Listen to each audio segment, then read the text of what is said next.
Hello students, today our topic is Python programming, and in this lecture we are going to discuss some program related to Python programming, and this is program number 13, Python program to check Armstrong number. तो अभी तक आप देख चुके हैं कि अभी हम 12 प्रोग्राम कर चुके हैं और ये प्रोग्राम नंबर 13 है। तो सबसे पहले समझना ये होगा कि आर्मस्ट्रांग नंबर क्या है और आर्मस्ट्रांग नंबर को हम कैसे पता लगा सकते हैं कि कोई गिवन नंबर आर्मस्ट्रांग नंबर है कि नहीं। तो एक पहले डेफिनेशन पता होना चाहिए, लॉजिक, उसके बाद ही हम अप्लाई कर सकते हैं। कोई भी एक नंबर है, सपोज़ हम कह सकते हैं कि 153 जैसे एक नंबर है आपका। तो अगर हम इसके सभी डिजिट्स का सम करें, सभी डिजिट्स का क्यूब करें, पावर 3 लें, तो अगर ये वही नंबर लौट के आता है, मतलब सेम नंबर अगर हमें मिल जाता है, तो हम कह सकते हैं कि एक आर्मस्ट्रांग नंबर है। और आर्मस्ट्रांग नंबर कैसा है? 3 डिजिट का आर्मस्ट्रांग नंबर है। तो डेफिनेशन क्या बनती है यहाँ पर इसकी, इस डेफिनेशन को समझना ज़रूरी है आपको। तो डेफिनेशन ये है कि कोई भी नंबर कितनी भी डिजिट का हो सकता है, 3 डिजिट का, 4 डिजिट का, 5 डिजिट का, ठीक है। जहाँ जैसे यहाँ पे दे रखा है ABCD, तो अगर हमको इसको पता लगाना है कि आर्मस्ट्रांग नंबर है कि नहीं है, तो सपोज इसमें n डिजिट्स हैं, तो हम जितनी भी इसकी इंडिविजुअल नंबर्स होंगे, जैसे ABCD, इन सब की पावर n कैलकुलेट करेंगे और इन सबको आपस में ऐड कर देंगे। और अगर वापस हमें वही नंबर मिल जाता है तो हम कहेंगे ये एक आर्मस्ट्रांग नंबर है। जैसे 153 है, तो सबसे पहले हमको इसमें ये देखना है कि 153 में कितने नंबर ऑफ़ डिजिट्स हैं। तो 153 में नंबर ऑफ़ डिजिट्स हैं आपकी 3, एक है 1, एक है 5 और एक है 3। ओके, तो अब हम इन सब की पावर 3 कैलकुलेट करेंगे। और 3 क्यों कैलकुलेट करेंगे? क्योंकि ये 3 डिजिट नंबर है, इसलिए हम पावर 3 कैलकुलेट करेंगे इसकी। और अगर ऐसा करने के बाद, पावर 3 कैलकुलेट करने के बाद, अगर हम इन सभी को ऐड कर देते हैं और वापस हमें वही नंबर मिलता है, 153 नंबर मिलता है, तो हम ये कहेंगे ये एक आर्मस्ट्रांग नंबर है।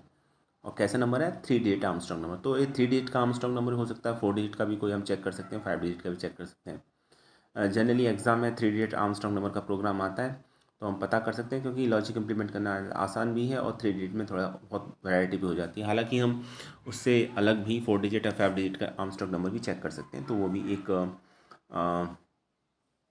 टॉपिक है। तो आई थिंक अभी आर्मस्ट्रांग नंबर की डेफिनेशन समझ में आ गई होगी। लिखा भी है, positive number integer is called an Armstrong number of order n। Order n का आर्मस्ट्रांग नंबर तब कहलाएगा अगर ऑर्डर n का मतलब है कि उसमें n डिजिट्स होंगी। तो ABCD ऐसे कोई भी एक नंबर है, सपोज इसके अंदर अगर n डिजिट्स हैं, तो हम a power n plus b power n plus c power n plus d power n इस तरीके से कैलकुलेट करते रहेंगे लास्ट तक। तो जितने डिजिट्स हैं उसके अकॉर्डिंग, तो हमें वापस अगर वही नंबर मिल जाता है, रिटर्न बैक अगर वही नंबर हो जाता है, सेम नंबर मिलता है, तो हम कहेंगे ये आपका एक आर्मस्ट्रांग नंबर है। 153 एक आर्मस्ट्रांग नंबर का एक एग्जाम्पल है, क्योंकि 153 में 3 डिजिट्स हैं। और अगर हम 1, 5 और 3 का क्यूब लें और इन सबको ऐड करें, और क्यूब क्यों ले रहे हैं? क्यूब हम इसलिए ले रहे हैं क्योंकि इसमें 3 डिजिट्स हैं। अगर इसमें 4 डिजिट्स होती तो हम जितने भी नंबर्स होते उसके अंदर प्रेजेंट, तो उन सभी का हम पावर 4 कैलकुलेट करते, तब उसको ऐड करते, वापस वही नंबर मिल जाता, तो वो एक आर्मस्ट्रांग नंबर है, अदरवाइज वो एक आर्मस्ट्रांग नंबर नहीं है। तो ये तो सिंपल डेफिनेशन थी कि आर्मस्ट्रांग नंबर क्या है। चलिए पहले एक प्रोग्राम देखते हैं। ये एक सोर्स कोड है और जिसमें ये चेक किया गया है कि नंबर 3 डिजिट आर्मस्ट्रांग नंबर है कि नहीं है। तो एक नंबर दे रखा होगा आपको ये चेक करना है कि ये एक आर्मस्ट्रांग नंबर है कि नहीं, फाइंड आउट करना होगा। और 3 डिजिट का नंबर है, तो 3 डिजिट के लिए हमें कोड भी 3 डिजिट के लिए अकॉर्डिंगली लिखना होगा। यहाँ 3 फिक्स है आपका, तो आपको 3 डिजिट नंबर देना कंपलसरी है और आपको ये देखना है कि वो एक आर्मस्ट्रांग नंबर है कि नहीं है। तो डेफिनेशन बिल्कुल क्लियर है। जब 3 डिजिट नंबर की हम बात करते हैं, तो ये बात समझ में आनी चाहिए कि हमें सभी नंबर्स का क्यूब लेना है और डिजिट्स का क्यूब लेना है, और वापस फिर हमें क्या करना है, वापस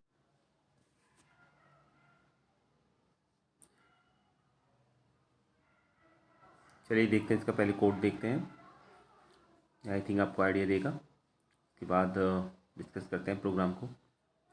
तो सबसे पहले तो ये बात समझना ज़रूरी है आपको कि आप जब भी कोई कोड लिखें तो उसमें कमेंट ज़रूर लिखें, जैसे डॉक्यूमेंटेशन बोलते हैं प्रोग्राम का। और ये इसलिए किया जाता है क्योंकि ये प्रोग्राम को समझने में मदद करता है उन लोगों के लिए जो आपको प्रोग्राम देख रहे हैं या समझना चाहते हैं, या जिनको कोड की समझ है थोड़ी बहुत। तो ये लिखना पड़ता है समझाने के लिए, ठीक है। और ये डेड स्टेटमेंट्स होनी चाहिए, क्योंकि अगर इसको हम एज इट इज़ एग्जीक्यूट करने जाएंगे तो एरर शो करेगा। इसलिए हमें इन स्टेटमेंट्स को जो प्रोग्राम को समझाने के लिए लिखे जाते हैं, कमेंट की फॉर्म में लिखते हैं।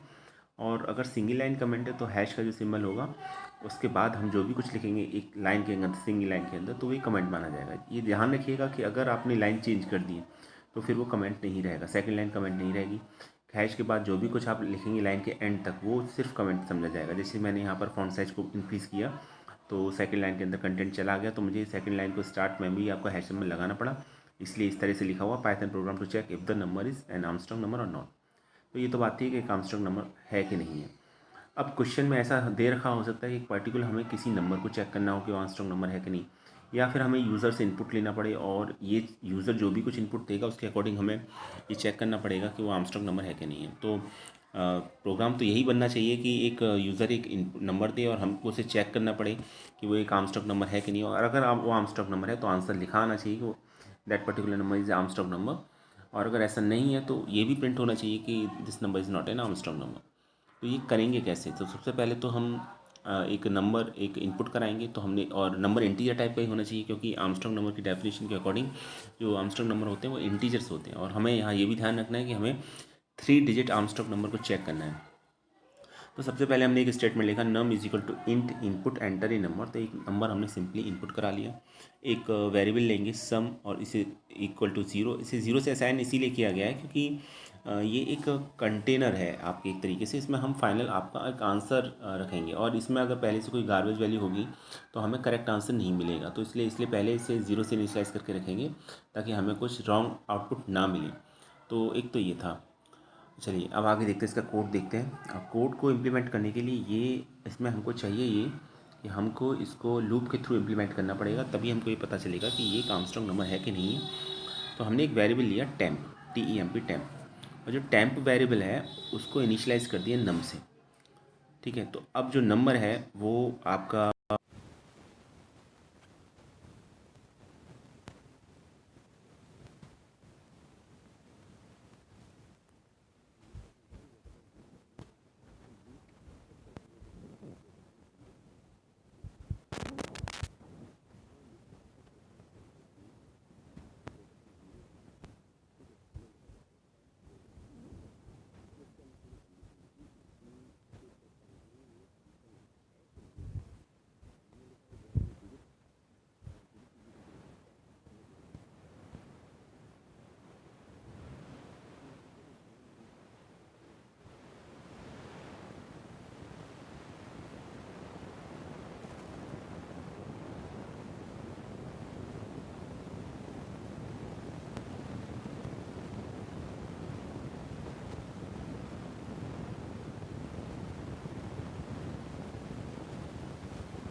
तो आर्मस्ट्रांग की नंबर के डेफिनेशन के अकॉर्डिंग हमें करना ये होता है कि हमको जितनी भी डिजिट्स हैं, अगर 3 नंबर का आर्मस्ट्रांग नंबर, 3 डिजिट का आर्मस्ट्रांग नंबर है, तो हमें उसकी जितनी भी उसके अंदर डिजिट्स हैं उसका हमें पावर 3 लेना होगा, क्योंकि 3 डिजिट का नंबर है। अगर 4 डिजिट का होता तो पावर 4 करते, 5 का होता तो पावर 5 करते।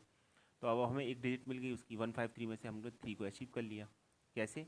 मॉडुलो डिवीजन ऑपरेटर की हेल्प से। तो हम इसकी पावर 3 लेंगे, ठीक है।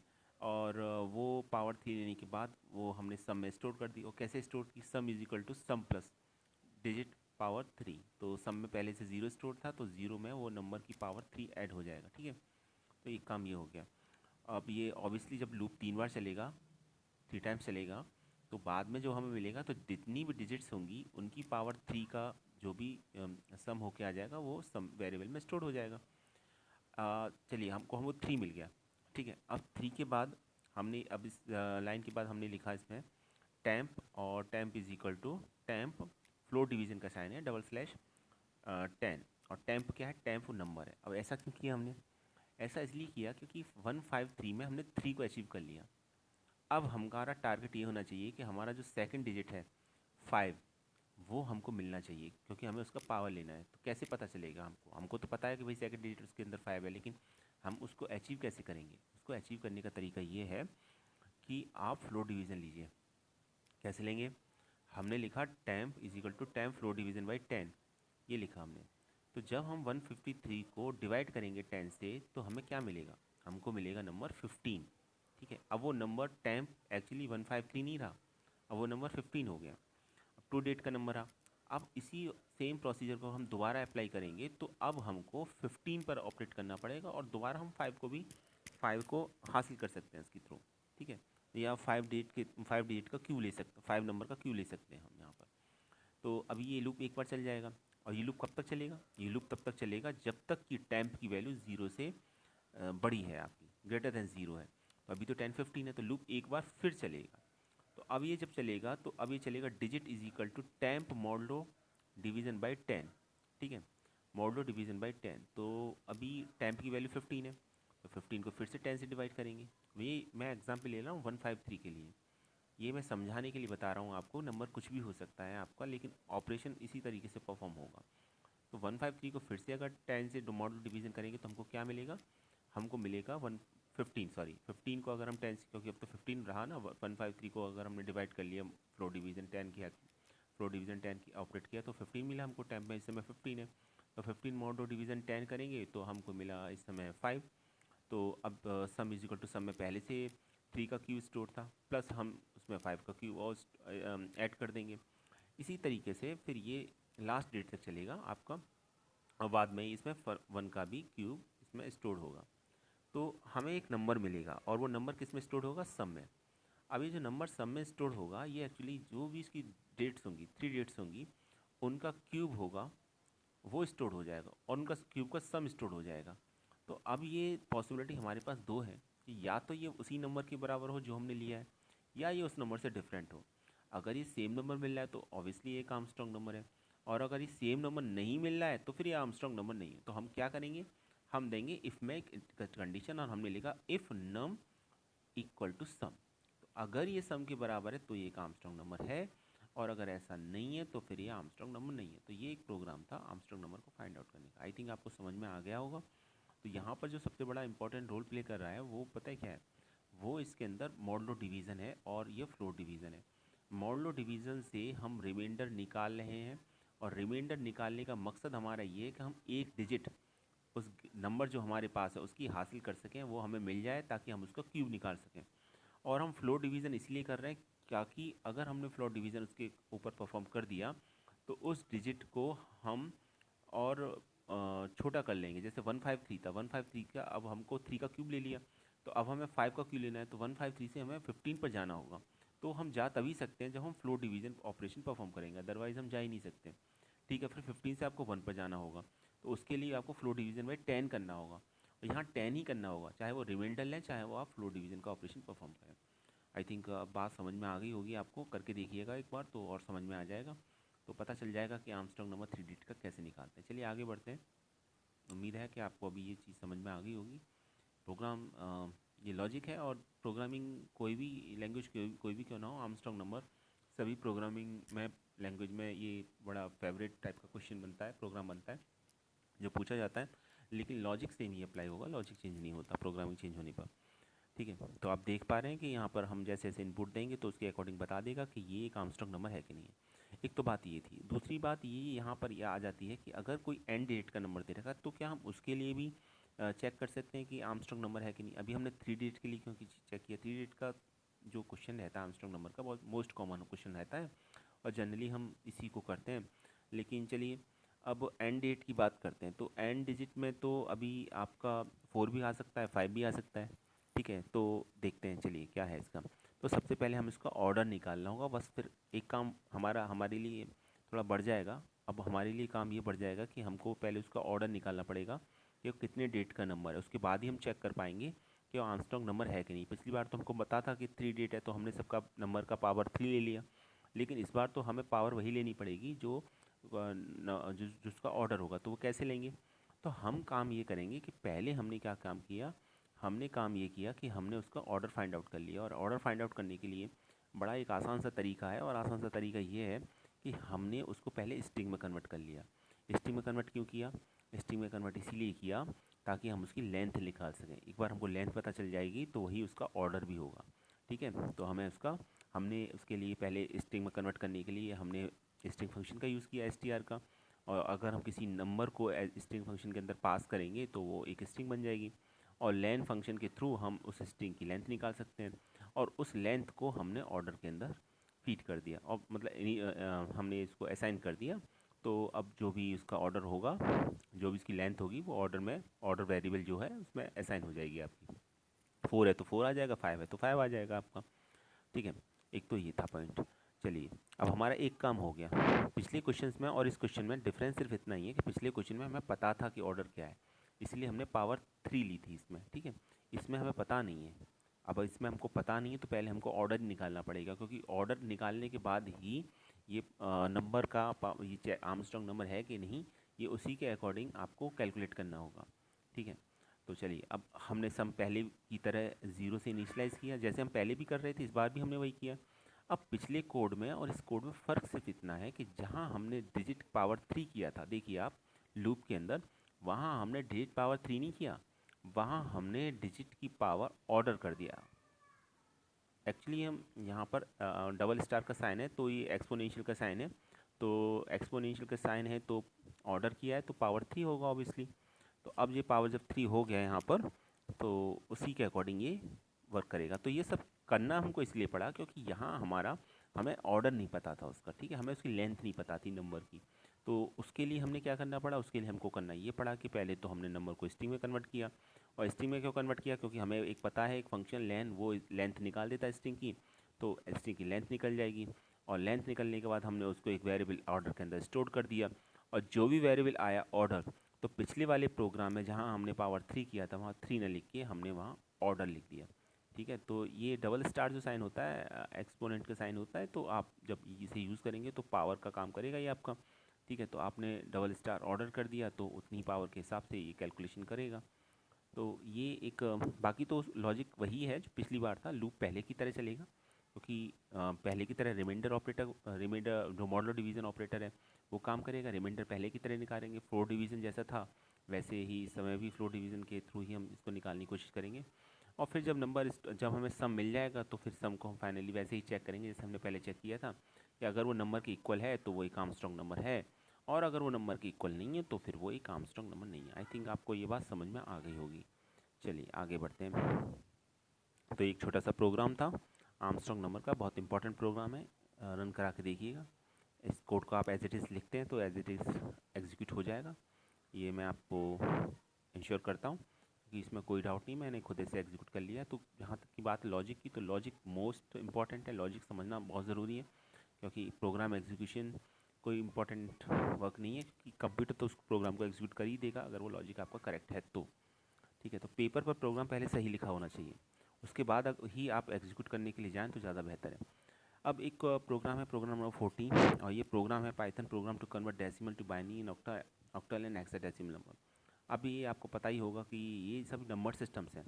डेसिमल में हम कैलकुलेशन करते हैं, लेकिन नंबर सिस्टम और भी हैं, जैसे मशीन लैंग्वेज है आपकी, वो बाइनरी को समझती है। ऑक्टल और हेक्साडेसिमल भी इंपॉर्टेंट नंबर सिस्टम्स हैं। ठीक है, तो ये सभी नंबर सिस्टम्स हैं, तो इन सभी में नंबर्स को रिप्रेजेंट किया जा सकता है। यहाँ पर क्वेश्चन ये है कि क्या ऐसा हम कर सकते हैं कि पाइथन प्रोग्रामिंग के थ्रू एक नंबर सिस्टम को दूसरे नंबर सिस्टम में कन्वर्ट कर सके? तो आंसर है हाँ, बिल्कुल।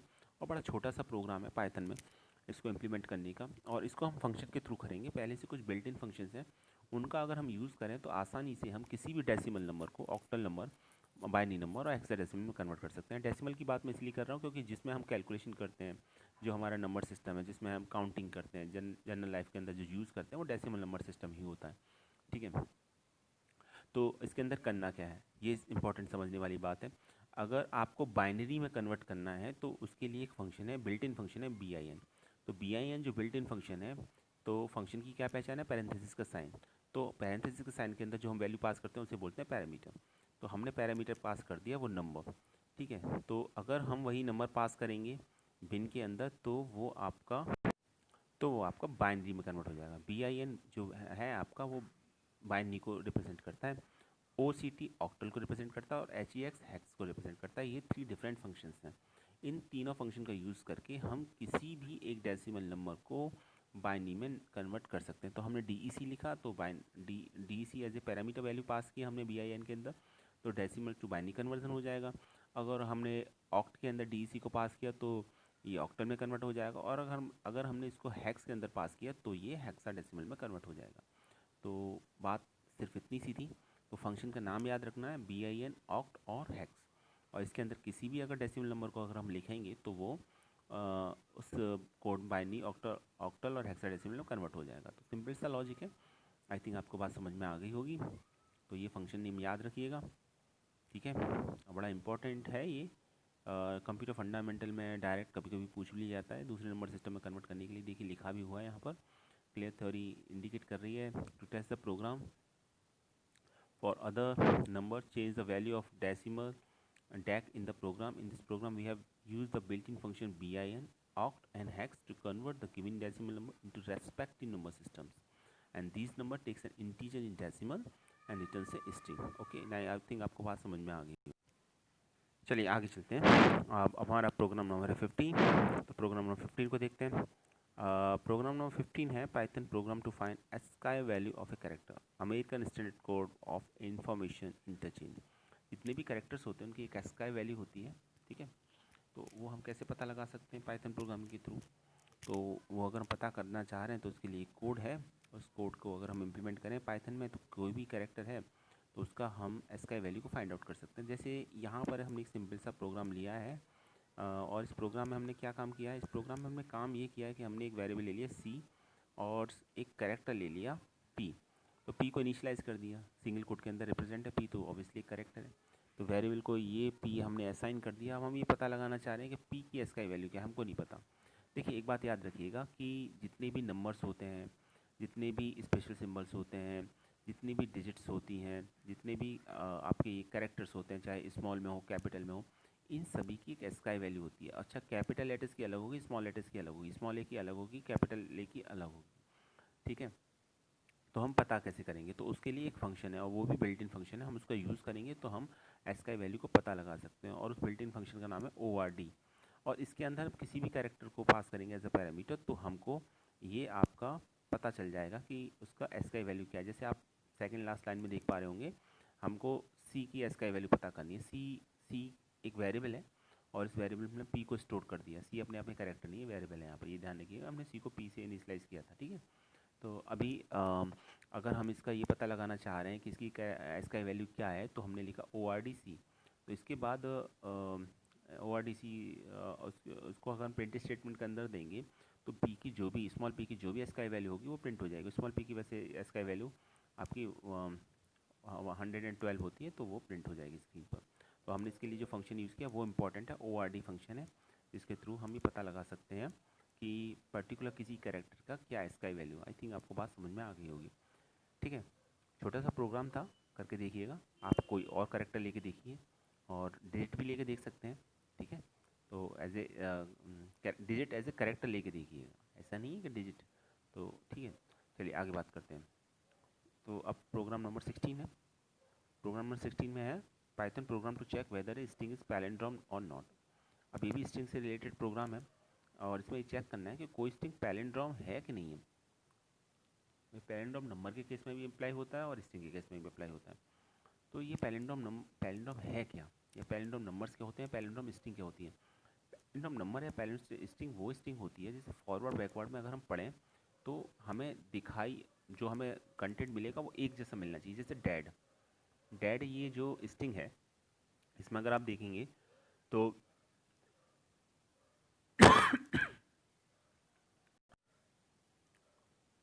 हाँ, तो डैड अगर जैसे स्ट्रिंग है तो डैड में अगर हम देखेंगे तो DAD डैड, अगर हम इसको फॉरवर्ड बैकवर्ड डायरेक्शन दोनों साइड से अगर रीड करें तो हमको सेम ही मिलेगा, ठीक है। तो ये एक आपकी एक स्ट्रिंग है, और ये स्ट्रिंग कैसी है, इस स्ट्रिंग को हम बोलेंगे पैलिंड्रोम स्ट्रिंग है। ऐसे कोई भी एक नंबर है आपका, जैसे 151 है, ये एक पैलिंड्रोम नंबर है। तो एक कोई नंबर भी पैलिंड्रोम हो सकता है, कोई स्ट्रिंग भी पैलिंड्रोम हो सकती है, ओके। तो ये इस पैलिंड्रोम का कॉन्सेप्ट है। तो अब हमें ये पता करना है इस प्रोग्राम की, जहाँ तक हम बात करें, कि कोई गिवन स्ट्रिंग पैलिंड्रोम नंबर है, पैलिंड्रोम स्ट्रिंग है कि नहीं है। तो चलिए देखते हैं क्या कोड है इसके लिए। कोड लिखा हुआ है आपका, और हमने पहले एक स्ट्रिंग ले ली, और एक स्ट्रिंग को हम चेक करेंगे, और उस स्ट्रिंग को इनिशियलाइज कर दिया हमने my_str। एक्चुअली ये एक वर्ड है जो एक पैलिंड्रोम स्ट्रिंग है, आप देख पा रहे होंगे। चलिए मैं स्क्रीन साइज थोड़ा सा बड़ा कर देता हूँ। आइगोफोबिया ये एक स्ट्रिंग है, और इस स्ट्रिंग की खास बात यह है कि आप इसे फॉरवर्ड बैकवर्ड डायरेक्शन किसी भी डायरेक्शन में पढ़ें, आपको वर्ड सेम ही मिलेगा। तो ये एक स्ट्रिंग ले लेते हैं हम तो जानते हैं कि ये एक पैलिंड्रोम नंबर है, पर हमें इसको चेक कराना है कि ये पैलिंड्रोम नंबर है कि नहीं, ठीक है। आप यूज़र इनपुट भी ले सकते हैं यहाँ पर किसी भी एक स्ट्रिंग के लिए, पर फिलहाल ये प्रोग्राम तो इस तरह से बनाया गया है कि ये आइगोफोबिया को ही चेक करेगा कि ये पैलिंड्रोम नंबर है कि नहीं। आपको पर्टिकुलर किसी स्ट्रिंग के लिए चेक करना है तो आप यूज़र इनपुट ले सकते हैं, और लेके देखिएगा और पता चल जाएगा आपको कि पर्टिकुलर स्ट्रिंग एक पैलिंड्रोम स्ट्रिंग है कि नहीं है। दूसरा हमने काम इसके अंदर ये किया कि अब इसमें एक क्वेश्चन और एक प्रॉब्लम ये आती है, कैपिटल स्मॉल लेटर्स का फ़र्क हो सकता है हो जाए, क्योंकि देखिए वर्ड में कैरेक्टर सेम है, ये पैलिंड्रोम नंबर की डेफिनेशन है। अब वो कैरेक्टर स्मॉल में है, कैपिटल में है, ये एक अलग इशू है, ठीक है। और ये इशू पैलिंड्रोम नंबर पर अप्लाई नहीं होना चाहिए, क्योंकि डेफिनेशन के अकॉर्डिंग पैलिंड्रोम नंबर की कैरेक्टर सेम होनी चाहिए। किस इनसेंसिटिव मैनर में हम इसको चेक करेंगे, तो उसके लिए एक फंक्शन है, और फंक्शन का नाम है केस फोल्ड। तो केस फोल्ड जो फंक्शन है ये केसलेस कंपैरिजन करता है। इसका मतलब केस स्मॉल केस में है या कैपिटल लेटर है स्मॉल लेटर है, ये कोई मैटर ही नहीं करता है, ठीक है। तो हम अप्लाई कैसे करेंगे, माई स्ट्रिंग के अंदर हमने इसको स्टोर किया, तो हम लिखेंगे my_str.case4 हमने इसको इस तरीके से लिख दिया, ठीक। एक तो ये काम ही हो गया आपका। अब आपको करना क्या है, आपको करना ये है कि इसको रिवर्स करना है। तो रिवर्स करने के लिए एक फंक्शन और है जिसका नाम है रिवर्स। स्ट्रिंग के अंदर ये फंक्शन है, तो हम रिवर्स फंक्शन के अंदर जो भी स्ट्रिंग पास करते हैं वो रिवर्स हो जाती है, उसका ऑर्डर चेंज हो जाता है। तो वो ऑर्डर चेंज हो जाएगा उसका, और ऑर्डर चेंज होने के बाद अगर वही सेम स्ट्रिंग को हमें मिल रही है, ठीक है, तो फिर हम कह सकते हैं कि ये एक पैलिंड्रोम स्ट्रिंग है, और अगर नहीं मिल रही है तो हम कहेंगे कि पैलिंड्रोम स्ट्रिंग नहीं है। तो बात बिल्कुल सिंपल सी है, ठीक है। तो हमने भी यहाँ पर यही किया, तो हमने इसको एक वेरिएबल लिया REVSTR, उसके अंदर हमने लिखा equal to reverse my string, हमने ये लिख दिया। तो माई स्ट्रिंग का जो भी रिवर्स होगा वो स्ट्रिंग हमें रिवर्स स्ट्रिंग के अंदर असाइन हो जाएगी। अब हमको क्या करना है, अब हमको कंपैरिजन करना है। और अगर कंपैरिजन करने के लिए हम क्या यूज़ करेंगे, अब हमारे पास दो ही पॉसिबिलिटीज़ हैं, या तो वो string reverse string actual string के इक्वल होगी, या फिर वो इक्वल नहीं होगी। तो हम इफ एल्स यूज़ करेंगे। तो इफ एल्स का तो सीधा सा कॉन्सेप्ट यही है कि अगर कंडीशन ट्रू पाई जाती है तो स्टेटमेंट एग्जीक्यूट होता है, फॉल्स पाई जाती है तो एस के रिलेटेड जो स्टेटमेंट होता है वो एग्जीक्यूट होता है। हमने भी यहाँ पर यही काम किया। हमने यहाँ पर काम ये किया, if list my string is equal to list reverse string, ठीक है। तो हमने इसके कैरेक्टर को चेक किया, ठीक है, एक एक कैरेक्टर को लिस्ट के थ्रू। तो अगर ये स्ट्रिंग मिलती है तो सेम सभी कैरेक्टर्स सभी आइटम सेम पाए जाते हैं दोनों के, तो हम कह सकते हैं कि ये एक पैलिंड्रोम नंबर है। और अगर ऐसा नहीं है तो फिर एक पैलिंड्रोम नंबर नहीं है। तो ये सीधा सा कॉन्सेप्ट था। आई होप आपको ये बात समझ में आ गई होगी। तो ये एक प्रोग्राम था किस तरीके से निकाला जा सकता है किसी पैलिंड्रोम नंबर को। तो चलिए आज के लिए इतने प्रोग्राम आई थिंक बहुत है, और उम्मीद है आपको ये कॉन्सेप्ट समझ में आ गया होगा। जहाँ तक प्रैक्टिकल एग्जामिनेशन की बात है तो फेबोनी की series, Armstrong number, palindrome number, ये पैलिंड्रोम नंबर या पैलिंड्रोम स्ट्रिंग, ये बहुत इंपॉर्टेंट प्रोग्राम में कंसिडर किए जाते हैं। इवन फैक्टोरियल का भी एक प्रोग्राम है, वो मैं ऑलरेडी आपको बता चुका हूँ। टेबल का भी प्रोग्राम आ चुका है आपका, और टेबल के प्रोग्राम में कभी कभी ये भी आ जाता है कि आपको पर्टिकुलर रेंज के अंदर अगर टेबल निकालनी है नंबर्स की, जैसे आपको 10 to 20 सभी नंबर्स की टेबल चाहिए, तो फिर वो नेस्टेड इफ से चलेगा। अभी तक हमने नेस्टेड इफ का यूज़ नहीं किया जितने हमने प्रोग्राम बनाए। कुछ सिंपल इफ़ से, कुछ सिंपल इफ एल से, कुछ इफ एल से प्रोग्राम बनाए, कुछ लूप के थ्रू बनाए। तो अभी आने वाले जो प्रोग्राम है वीडियोज़ में, वो आप देखेंगे कि वो पैटर्न मैचिंग के होंगे, पैटर्न पर्टिकुलर एक पैटर्न ड्रॉ का कैसे किया जाता है, जैसे पिरामिड कैसे ड्रॉ करना है, इस तरीके प्रोग्राम होंगे। और दूसरा जो होगा आपका प्रोग्राम, जो हम प्रोग्राम देखेंगे वो प्रोग्राम नेस्टेड इफ के देखेंगे। तो चलिए आज के लिए इतना बहुत है। Thanks for watching this video.